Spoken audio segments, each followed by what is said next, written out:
morphology of organisms isn't a random collection of shapes and forms, but evolves towards an optimal form given the function it performs.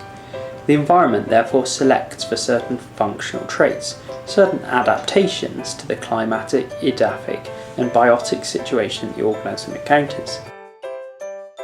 These adaptations don't appear from one day to the next, but they evolve over millions of years, in which they are naturally selected for to increase the fitness of the organism.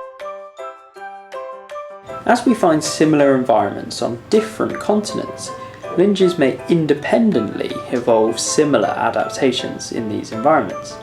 This is called convergent evolution.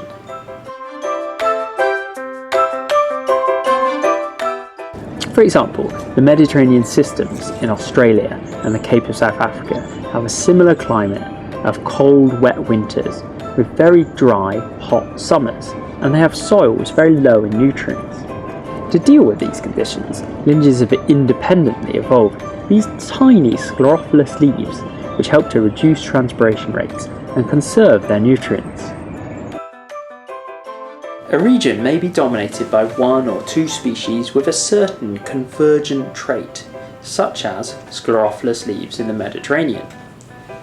These species would account for the ecological dominance of sclerophyllae in these regions.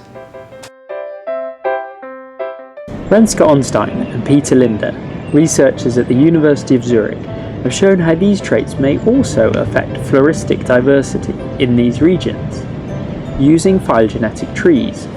To illustrate this, certain lineages may show faster diversification rates than other sister lineages. The trigger for these rate shifts may be the evolution of certain traits.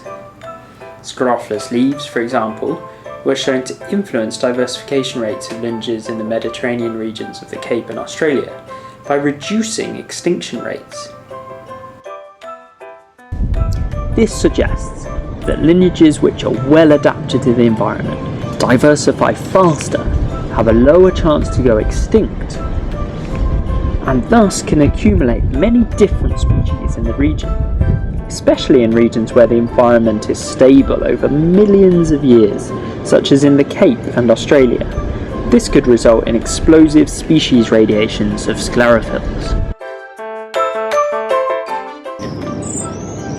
This phenomenon could therefore account for the extraordinary species richness in the Mediterranean systems in Australia and the Cape of South Africa.